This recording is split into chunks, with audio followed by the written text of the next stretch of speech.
Jadi prosesnya sebenarnya nggak terlalu lama, cuma persiapannya itu yang harus matang.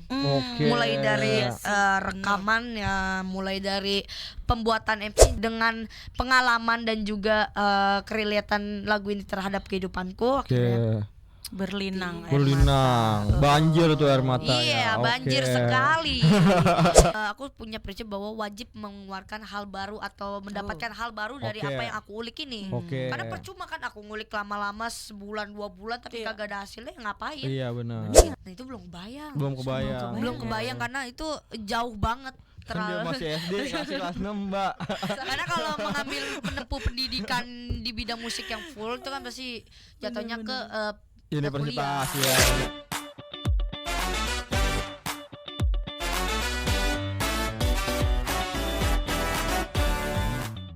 Masih bareng Lembayung dan Abdul di V-Radio siaran bareng. Iya. Ini kalau dari tadi nontonin TikTok TikTok kita atau live betul. YouTube kita di Occasion Woman. Masih kayak wow, seru banget. Kayak sampai udah di tahap ngasih referensi musisi buat Yohan. Bener, udah kayak temen banget lah. Iya, mungkin efek rumah kaca. Masuk meja lah kayak ini. Iya benar. Ini udah obrolan jam 12 siang nih.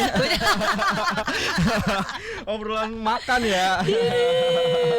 Bener. Tapi ngomongin soal produksi lagu ini, ada nggak sih hal yang masih kamu inget sampai sekarang gitu? Yang menarik lah. Menarik proses produksi. itu yang soal produksi karya Matahari ini. Yang paling menarik adalah pembuatan MV-nya. Oh, kenapa gitu. tuh? Kenapa tuh? Karena yang pertama aku Mesya karena disutradari oleh Om Rizal Mantovani, itu sebuah kehormatan juga buat aku. Dan juga setnya itu yang membuat aku kaget adalah tiba-tiba nih, awalnya aku kira cuman hutan-hutan biasa lah gitu biar dramatis. Tiba-tiba aku disuruh nunggu nih sekitar 3 jaman lah gitu. Malamnya tiba-tiba aku balik ke hutan itu udah jadi pasar malam. Ya kan kalau misalnya nonton kan biasa ada pasar malam tuh, pasar malam. Nah itu kaget, aku tuh kaget banget, aku tiba-tiba tuh hutan jadi pasar malam, kayak wow, keren banget gitu. Aku kasih 10 jempol gitu. Padahal kamu coba 4 ya. 6 lagi minjem sama siapa? Iya. Boleh saya minjem 2 deh. Oh gitu. Berarti berapa lama prosesnya tuh dari yang hutan ke pasar malam itu? Jadi prosesnya sebenarnya nggak terlalu lama, cuma persiapannya itu yang harus matang. Mulai dari rekaman ya, mulai dari pembuatan MV. Jadi kalau pembuatan MV itu kita itu nggak lama, jadi seharian itu dari pagi ketemu pagi lah. Seharian ya. Iya, seharian full intinya. Nah, tapi katanya juga ini ada dihadirkan sosok almarhumah Nika Ardila dengan teknologi. Iya. Itu sebenarnya Yohan udah tahu kah dari awal atau secara emang konsep atau gimana? Jadi nah itu aku malah belum tahu ya. Jadi begitu di di day shooting ya, tiba-tiba dikasih tahu ntar ada pemeran Nike. Siapa nih pemeran Nike-nya? Intinya mukanya mirip manajerku lah. Mukanya mirip manajerku kan. Jadi dia tinggi kan, bisa di teknologi ya gitu, keren banget. Tapi emang sebenarnya udah tahu kalau ini yang bakal meranin. Iya. Di situ adegannya ngapain Yon sama almarhumah ceritanya? Jadi ceritanya itu kan kalau misalnya dilihat itu kayak aku dan ceritanya almarhumah Tante Nika Ardila itu kayak menenangkan orang-orang yang sedang terkena ya atau terpambak oleh hal bullying atau perundungan. Gitu. Jadi saling nenangin dan orang-orang yang terkena perundungan itu kita ajak ke tempat bahwa di sini loh kamu masih bisa melihat matahari. Gitu. Kalau diambil dari tadi ada konsep ada perundungan, tapi konsep totalnya tuh sebenarnya NV-nya menceritakan tentang apa? Jadi secara keseluruhan ya, jadi ceritanya itu tentang tentang bullying. Tentang kan masih marak terjadi ya di Indonesia itu tentang perundungan dan bullying di sekolah. Akhirnya kan ada yang saling ngata-ngatain gitu, gendut segala macam. Nih dan intinya seluruh konsepnya itu tentang bullying dan juga menenangkan orang dan menyemangati bahwa masih ada hari esok gitu. Oke. Ada ini gak sih arahan tersendiri dari Mas Rizal untuk mungkin actingnya atau gimana gitu ke kamu? Jadi apa namanya, kalau aku dibilang diperintahkan untuk berakting ya kan, mau di MV atau di film ya, itu aku pasti akan dikasih arahan. Arahannya berupa mungkin oke, di sini kamu jalan aja lurus, cuman kamu wajib pakai rasa, oke gitu. Dan ini kamu harus berkaca-kaca. Nah biasanya kan kalau misalnya kan matahari pagi yang itu aku angkat tangan gitu ya kan, itu kan cuma disuruh berkaca-kaca, cuman aku ingat di pesan nih, kalau sutradara minta berkaca-kaca aku harus bisa ngasih lebih gitu. Ya udah aku tambahin kan akhirnya, dengan pengalaman dan juga kerelatan lagu ini terhadap kehidupanku, akhirnya berlinang banjir tuh air mata. Iya, banjir sekali. Ya. Bahkan sampai selesai syuting pun itu masih ke bawah ya rasa sedih itu ya. Dan ya gitu, dan intinya udah terukir selamanya itu. Keren. Tapi berarti sejauh ini puas sama hasilnya? Sangat puas sekali. Semua sudah memenuhi ekspektasi keluarga dan juga tim. Gitu. Tapi kalau menurut Yohan sendiri, gimana sih sosok mendiang almarhumah Nika Ardila untuk Yohan sendiri gimana sih? Sosok almarhumah Nika itu seperti apa?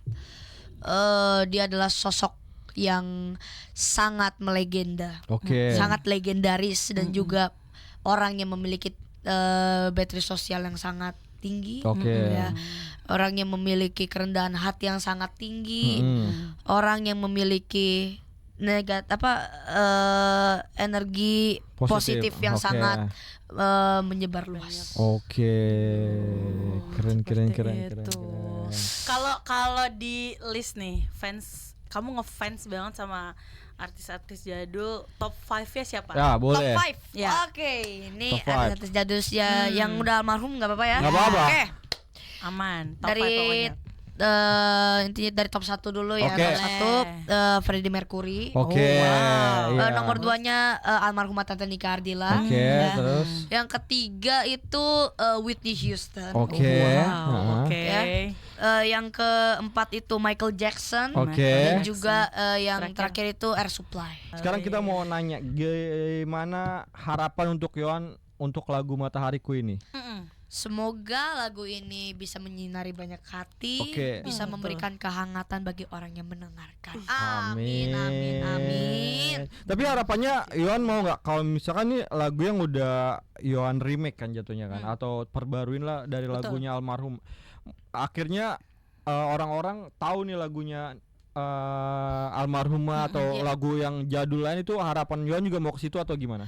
Pasti dong. Pasti akan, aku pengen orang-orang di sekitarku atau mungkin orang-orang di luar yang sana tetap melestarikan lagu-lagu lawas. Melestarikan lagu-lagu lawas. Bener sih. Lu harus denger ya abis ini ya. Maaf ya. Terus gimana tensi gue udah setahun tuh Iya nggak apa-apa, dengerin aja maksudnya nih. Tergantung. Bener, abis bintang kehidupan terus langsung tensi sih nyambung ya. Tapi pengen ini nggak sih, pengen coba mengeksplor musikalitasnya Yohan sendiri dengan genre-genre yang lain kan kamu suka ngulik-ngulik tuh tadi. Benar. Di kulikan itu bertemu sesuatu hal baru nggak sih? Pasti dong, akan mengunlock, karena setiap ulikan yang aku ulik, sesuatu yang aku ulik itu aku punya prinsip bahwa wajib mengeluarkan hal baru atau mendapatkan hal baru dari apa yang aku ulik ini. Karena percuma kan aku ngulik lama-lama sebulan 2 bulan tapi kagak ada hasilnya, ngapain? Iya benar.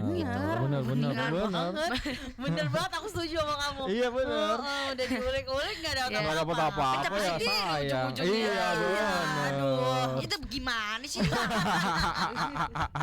Apa hal baru apa yang terakhir kamu temukan? Hal baru yang aku temukan adalah ya mungkin kalau misalnya dari hobi ya, audio mungkin settingan yang bagus seperti apa, cara membuat headphone lebih balance pakai apa itu kayak pakai DAC dan lain-lain. Cara mendengarkan lossless tanpa mengganggu ini streaming gimana gitu. Tapi ngulik Baru ini juga buat gue tuh. iya bener. Baru. Ngulik settingan, misalnya settingan vokalnya Whitney Houston kayak gitu tuh biar dapat kayak gitu tuh gimana gitu, ngulik-ngulik gitu juga apa enggak? Kalau ngulik sebenarnya tidak ada yang bisa sama plek settingan itu kayak gue pengen settingannya kayak Whitney Houston nggak bisa. Ya, tapi mendekati bisa. Gitu. Karena yang pertama alat dan kabel dan juga mixer udah pasti beda-beda gitu sih. Begitu kan. Iya gitu. Lo ngulik apa nih terakhir gue pengen tahu gue. Lo nguliknya apa terakhir? Ngulik TikTok lah. Apa tuh di TikTok tuh? Ngulik. Aduh, ayo di filter. Tren TikTok. Contoh. Tren di Gen Z itu apa aja? Kan TikTok general kan ya. Benar. Jangan mancing-mancing.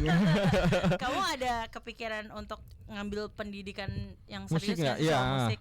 Pendidikan yang berhubungan dengan musik. Nah itu belum kebayang karena itu jauh banget. Kan dia masih SD kelas 6 Mbak.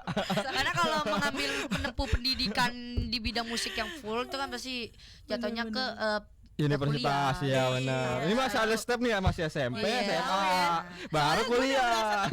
Oh iya benar juga. Ada nggak kepikiran speedrun? Cepet banget tiba-tiba udah nyampe ke pendidikan aja. Berarti lagu ini kan sudah rilis, sudah bisa didengarkan di mana aja? Benar. Di seluruh digital platform favorit kalian. Gitu. Ada kepikiran dijadiin konten TikTok nggak sih lagu ini? Ada dong. Ini kalau misalnya kalian lagi galau, ini lagi menemukan kegagalan, ini lagu pas banget buat kalian. Pas tuh Kak. Pas Lu kan? jelas gagalnya. Iya sih. Iya sih. Kalau itu gue bikin nih pakai lagu Yohan. Tapi kalau untuk next project bakal ngeluarin lagu remix lagi kah atau lagu yang Yohan ciptakan sendiri atau gimana? Kita untuk mungkin sementara ini kita coba untuk remake dulu, baru mungkin setelah menarik baru kita coba untuk berkembang ke single. Yang Yohan bikin atau diskusikan oleh tim. Siap kalau gitu. Seru ya, pengen tahu deh kalau dibikin lagu tuh referensinya. Bener. Makanya stay tune terus di TikTok, di IG, di YouTube dan lain-lain. Di radio. Bisa di mana? Bisa di mana untuk ngecek ya? Tahu keseharianku bisa di YouTube, bisa di yang paling banyak di IG ya. Terus bisa juga di TikTok. Akunnya? Akunnya kalau TikTok dan IG Yohan Cocok Hamida, dan YouTube itu Yohan Musika Official. Keren banget Yohan. Terima kasih banyak ya. Ingat lagu tadi bisa didengarkan di seluruh digital platform favorit kalian. Gitu. Sukses buat Yohan. Terima kasih banyak ya. Kita bakal kembali lagi di V Radio siaran bareng yang lainnya benar. Jadi sekarang Mambayung pamit. Abdul pamit. Yohan pamit. Bye listeners. Dadah. Terima kasih.